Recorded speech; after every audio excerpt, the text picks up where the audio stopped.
ہم دنیا میں دیکھتے ہیں کہ مختلف ذہن کے مختلف طبقات موجود ہیں، یہاں تک کہ ایک ہی گھر میں مختلف رشتے ہیں، والدین کا ہے، میاں بیوی کا ہے، اولاد اور والدین کا ہے، اور کہیں نہ کہیں کسی صورت کوئی نہ کوئی جھگڑا ہو جاتا ہے۔ سب جھگڑوں کی، فساد کی نوعیت مختلف ہوتی ہے۔ سب سے بہترین لڑائی اور جھگڑا بچوں کا ہوتا ہے۔ کھیلتے ہوئے کسی چیز پر لڑتے ہیں اور پھر اپنی چیز الگ الگ کر لیتے ہیں، اور 5 منٹ کے بعد وہی بچے مل کر پھر کھیل رہے ہوتے ہیں، یعنی ان کو یاد ہی نہیں رہتا کہ ابھی ہم نے لڑائی کی تھی۔ تو منٹوں سیکنڈوں کے اندر سارا جھگڑا مٹی کے گھر کی طرح وہ دھرم برہم ہو جاتا ہے۔ تو مشائخ فرماتے ہیں کہ سب سے بہترین لڑائیاں اور جھگڑے اگر کسی کے ہیں تو وہ بہن بھائیوں کے اور بچوں کے ہوتے ہیں۔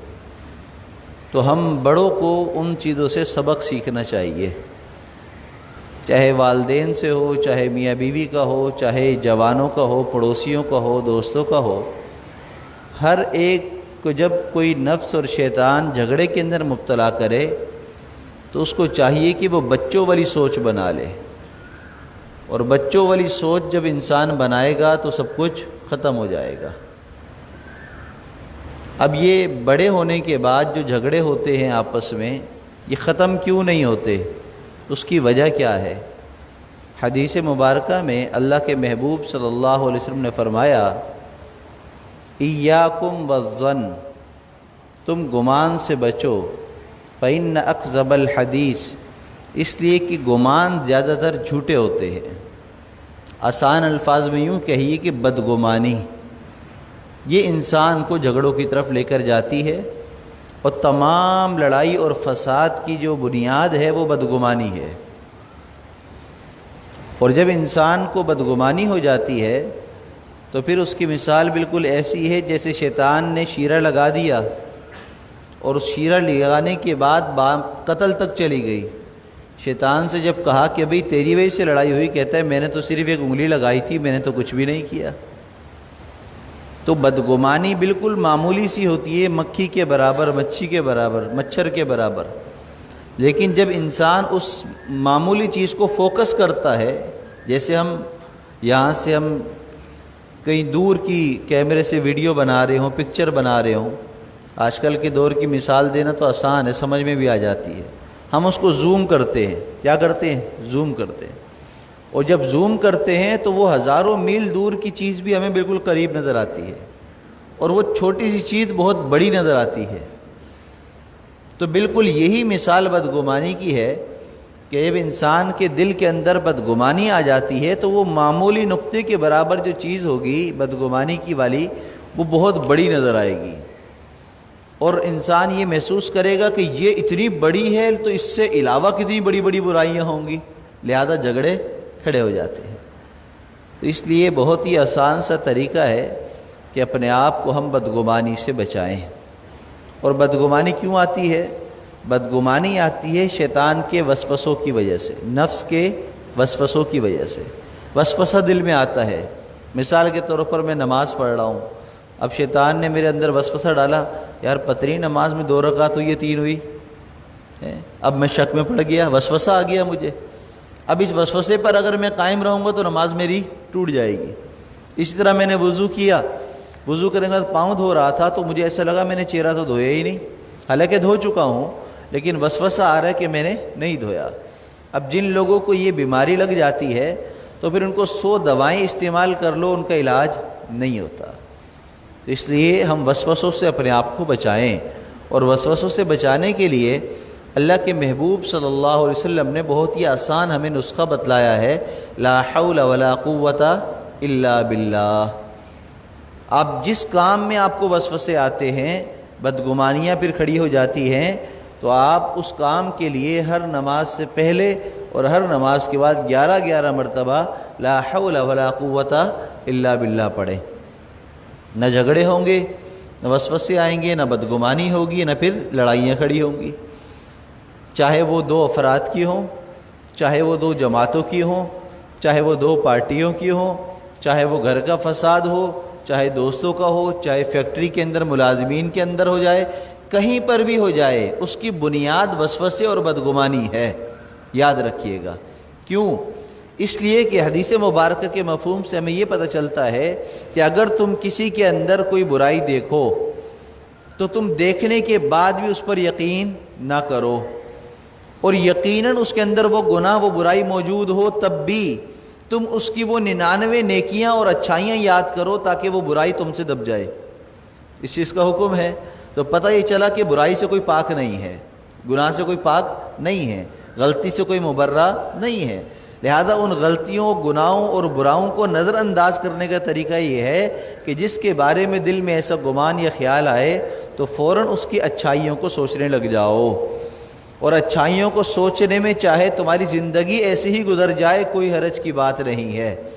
ہمارے شیخ حضرت مولانا پیر ذوالفقار احمد نقشبندی دامت برکاتہم العالیہ ایک دفعہ فرمانے لگے کہ دیکھو، بدگمانی اور خوش گمانی کے بارے میں مثال دے کر سمجھانے لگے کہ اگر تم نے کسی کے بارے میں بدگمانی کی اور تم نے آنکھوں سے دیکھا اس کو کرتے ہوئے بھی، تو قیامت کے دن جب اللہ کے سامنے پیش ہوگے تو اللہ اس گناہ کی تم سے گواہی طلب کریں گے۔ اگر تم گواہی نہ پیش کر سکے تو تم پر عذاب ہوگا، تمہیں سزا ملے گی، تو تم بچ نہیں سکو گے۔ اس لیے کہ قیامت کے دن کون گواہی دے سکتا ہے؟ میں تو نہیں دے سکتا، میں تو بے بس ہوں۔ ہر شخص اگر یہی سوچے کہ بھئی میں بے بس ہوں، قیامت کے دن گواہیاں میں نہیں دے سکتا، نہ اپنے خلاف نہ کسی اور کے خلاف، لہذا میں سب کو معاف کرتا ہوں، اگر یہ گمان اگر ہم سب کر لیں تو قیامت کے دن کے عذاب سے بچ جائیں گے۔ اور خوش گمانی اور اچھا گمان کسی کے بارے میں رکھنے کا فائدہ کیا ہے؟ فرمانے لگے قیامت کے دن تم اللہ کے سامنے پیش ہوگے اور کسی کو تمہارے سامنے پیش کیا جائے گا، تمہارا مخالف تھا، دشمن تھا، تم سے لڑتا تھا، لیکن تم سے جب پوچھا جائے گا تم کہو گے کہ اللہ میں دنیا میں اس کے بارے میں اچھا گمان کرتا تھا، لہذا میرے دل میں تو اس کے لیے کچھ بھی نہیں ہے، میں تو اس کو معاف کر دیا۔ اور جب تم کسی کو معاف کرو گے تو اللہ اتنا غیور ہے، اللہ کہتا ہے آج تو معاف کرنے والا میں ہوں، تو کون ہوتا ہے؟ لہذا تو اگر کسی کو معاف کرتا ہے تو جا، تجھے میں نے معاف کیا۔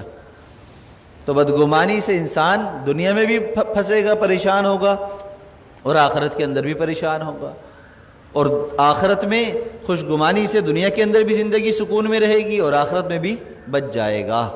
تو اگر ہم سکون چاہتے ہیں، ہم آسانیاں چاہتے ہیں، تو ہم اپنے دلوں کے اندر نیک گمان قائم کریں اور بدگمانی سے اپنے آپ کو بچائیں۔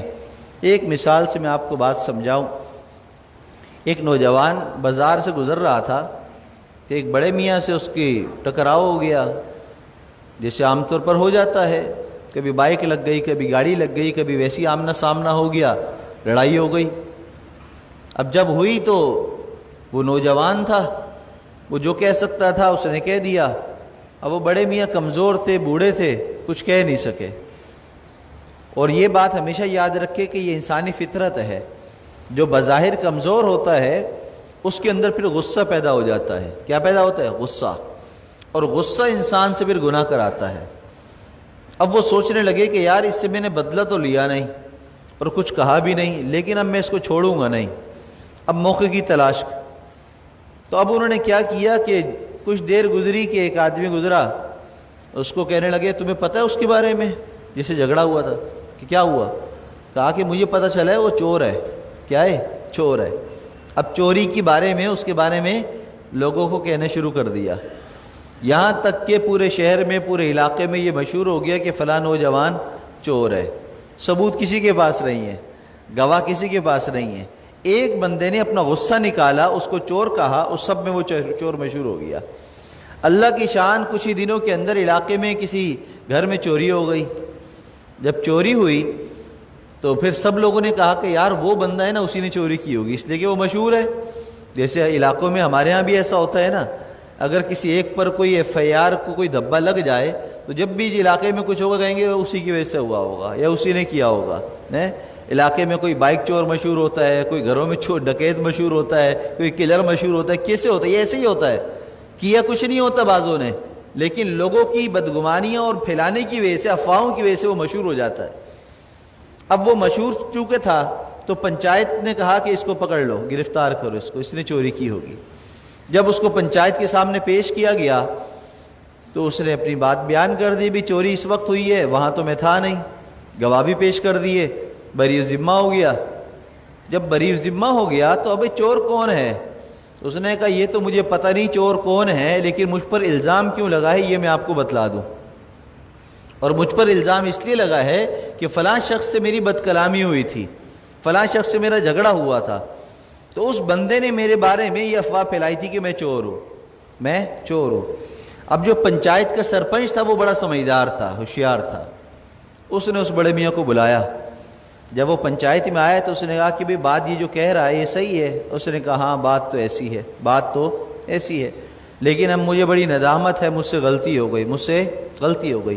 اس نے کہا اچھی بات ہے، لیکن ہم فلاں دن فیصلہ کریں گے اس بات کا کہ تمہارا اب کرنا کیا ہے، تم نے الزام لگایا ہے، لیکن ابھی تم ایسا کرو کہ تم نے اس نوجوان کے بارے میں جو لوگوں میں باتیں پھیلائی ہیں نا وہ ایک پرچے پر لکھ کر لاؤ۔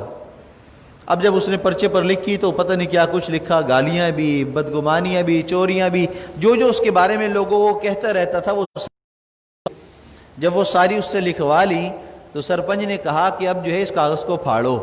اس نے کاغذ پھاڑا، اس کے چھوٹے چھوٹے کرچیاں بنا دی، ٹکڑے کروا دیے، اور کہا کہ ایسا کرو ابھی جس چوک میں کھڑے ہو کر تم نے یہ کام شروع کیا تھا نا وہاں جا کر یہ پھینک دو، پھیلا دو، ہوا میں پھیلا دو۔ اب تمہارا فیصلہ جو ہے ہم فلاں دن کریں گے، پنچایت لگائیں گے۔ اب اس سے انہوں نے وہ کام کر لیا۔ جب پنچایت کا دن آیا اور وقت آیا تو اب اس کو سامنے پیش کیا گیا، وہ کہاں پر آئے، ڈر رہا ہے کہ میرے بارے میں کیا فیصلہ ہوتا ہے۔ تو جو سرپنچ تھا اس نے کہا کہ بھئی ایک آسان سی بات ہے، ہم تمہیں معاف کر دیں گے، لیکن ایک بات تم کلیئر کر دو، اس نوجوان کے بارے میں جو تم نے باتیں لکھی تھی پرچے پر وہ ساری پرچیاں جمع کر کے لے آؤ، ساری پرچیاں جمع کر کے لے آؤ۔ اس نے کہا وہ تو میں نے ہوا میں اڑائی تھی، اب وہ کہاں ہیں کہاں نہیں مجھے تو پتہ ہی نہیں ہے۔ کہا کہ جو پرچیاں تم اگر نہیں لا سکتے تو پھر تمہیں پتہ ہونا چاہیے کہ تم نے جس کے بارے میں بدگمانی کی ہے اب تم لوگوں کے ذہن سے وہ بدگمانی دور نہیں کر سکتے، اب تم نہیں نکال سکتے، اب بتاؤ تمہاری کیا سزا ہونی چاہیے۔ تو وہ رونے لگا۔ تو بھائی اگر ہم بھی چاہتے ہیں کہ ہم قیامت کے دن کی رسوائی سے بچ جائیں اور جو ہے ہم ایسے عذاب میں مبتلا نہ ہوں تو ہم اپنے منہ کو استعمال کریں، زبان کو ذرا احتیاط